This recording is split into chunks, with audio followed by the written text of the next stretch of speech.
Who's on the run? It's our super happy TGS show.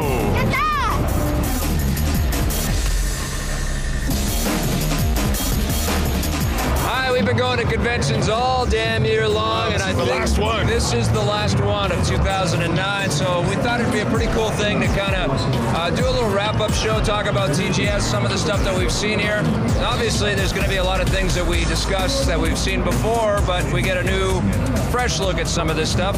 Jose Don Fubar Sanchez is joining us, and my good friend Scott Jones is here.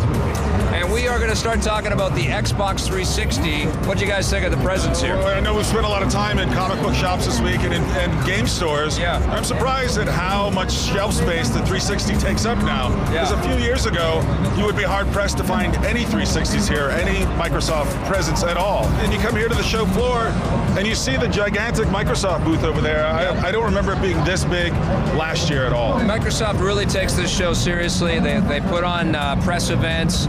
And what's interesting, I mean, we're Western press, so we get the interviews with all kinds of different developers and stuff like that. And you were talking to a whole bunch of different companies, and most of the games that you were covering were also coming over the 360, right? Yeah, it was surprising to see. I was telling, when we were doing our little booth tour of the 360 booth, how surprisingly packed the 360 area was. One thing that we got to make note of, this is a business day here at Tokyo Game Show, so we can actually hear ourselves speak, and we can see each other. Tomorrow, the public is here, and we're not going to be here. It'll be like a Dead Rising level. Yeah, because it's shoot like this. Yeah, no, we cannot shoot on those kinds of crazy days. It gets way too insanely packed in here. But anyways, on the business day, this is the gaming press, like Michael McWhirter right there from Kotaku just walked right behind. There you go. All right. So this is all the gaming press, so that may be why we're seeing so much love going back to the 360. But what did you see on the 360 that impressed you? Well, nothing new. I was surprised to see the line for ODST, which, you know, people apparently are starting to love them some Halo. Yep. And then you have all the other games that are coming out on multiple consoles, not just 360. There's a little Shadow Complex love, which was good to see. I'd like to see the Modern Warfare 2 big display. Square is actually publishing it here for Activision. Yeah, you know, I was surprised to see Modern Warfare 2 have such a big presence here. But even more surprising that all the Japanese business people and press stopping to look at this game. I know first-person shooters aren't as big in Japan as they are in the States. Yeah. There seems to be some Modern Warfare 2 love, for sure. Makarov's reach is spreading. This can only end one way. Surprised to see 99 Nights 2. Konami's publishing that. I didn't know the first one was a big enough success to warrant that. I guess so.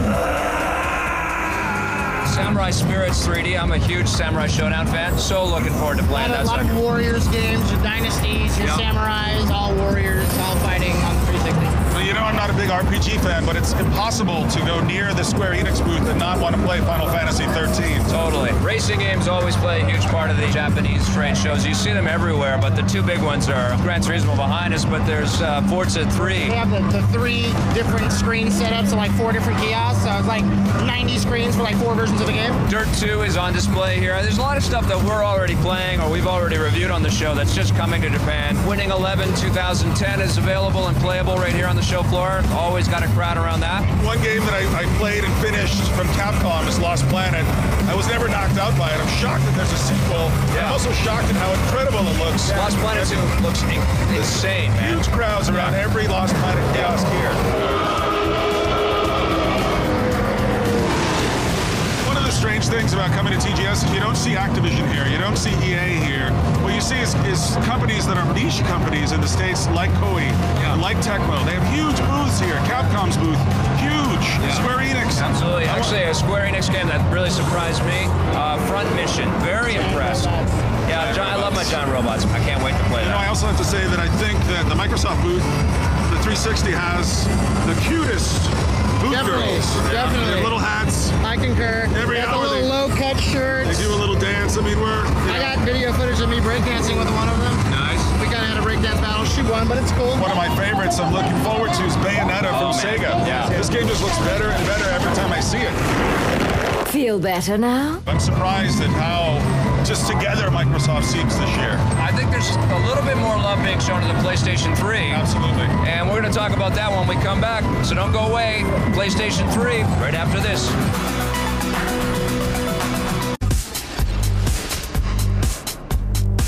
Welcome back to Reviews on the Run. Scott, Fubar, and I are talking about TGS, and we talked about 360 before the break. Now it's PS3 time. What have you seen on the PlayStation 3 that sort of caught your attention? Well, I think the big time announcement is the brand new Lightning Edition of the PlayStation 3. Yeah. Hello. It's kind of sexy. It's gorgeous. Yeah. That's it's such an amazing display. I mean, if I was a Final Fantasy 13 fan and was dying for this game, I would be all over this sucker, man. A white PS3, it looks beautiful. Yeah, I talked to the guys at Square Enix. They said they're going to make Lightning the new Cloud. Oh, yeah? Yeah, that's their plan. Did you see the Final Fantasy 13 demo? Did you get a chance to... No, I just stood in front of that screen with my jaw hanging open. I've been kind of, casually interested all the way along, but it's been hype for so long. I've seen it at TGS for like 5 years, it feels like. Finally, people are able to play it here on the floor, and I'm watching the video, and it's like Lord of the Rings and Star Wars and Fifth Element and a big block of cheese added in, too. And the Titanic. Yeah. Every Japanese RPG's got a little Titanic mixed in. Uncharted 2 is making a big deal here too, I think. I'm surprised that Uncharted is as big as it is here. Again, it feels like a very Western game. Yeah. But it seems like everybody's talking about it, everybody's gathering around the kiosk, everybody's playing it, and there's a nice buzz for Uncharted 2 here at the show. Oh. Is that an ancient Tibetan ritual dagger in your pocket? Well, maybe I'm just happy to see you. There is one weird kind of thing. It's right behind us here. They've been playing Yakuza 4 over and over and over again. They've had some of the actors from the game up on stage. The game looks incredible. It looks great, but I want my Yakuza 3 first. Yeah, what happened to Yakuza 3? I mean, Sega's got so much money invested in this franchise, obviously, and they spent a lot of money on the PS3 version of 3 and 4. Well, I want to play these games. You know what I don't see here is your beloved Batman. It's in one screen in Square Enix's booth because Square owns Eidos now, so they have one screen for Batman. I know, you're right about that. There's no escape, Joker. I will find you. We have a little Ratchet and Clank, Crack in Time. There's Gran Turismo 5, huge presence also with probably $100,000 simulator ride things that you can play the game in. But what else on the PS3? One game that I'm less and less interested in all the time, every time I see it, is Heavy Rain. Yeah. It just gets more and more complicated and weird, and the controls just feel so unintuitive. And right. I know everybody in the industry is talking about it. Everybody wants to play this game, except me. I can't wait to get my hands on and play through it and see what the story's about. I want to play it. I mean, I think the hype is probably a little high on the game. I liked Indigo Prophecy, but I wasn't blown away by it, but I liked it. What's interesting is you have to actually go into a room and you got to get your ID checks to play Heavy Rain and God of War. Yeah, they don't play around here when it comes to the whole age limit thing. There's a lot of Tekken 6 love. Yeah. A lot of fighting game love. Also going to be on the 360. That game's going to be incredible. Now again, Lost Planet 2, we talked about it on the 360. It's on the PS3 as well. Looks awesome.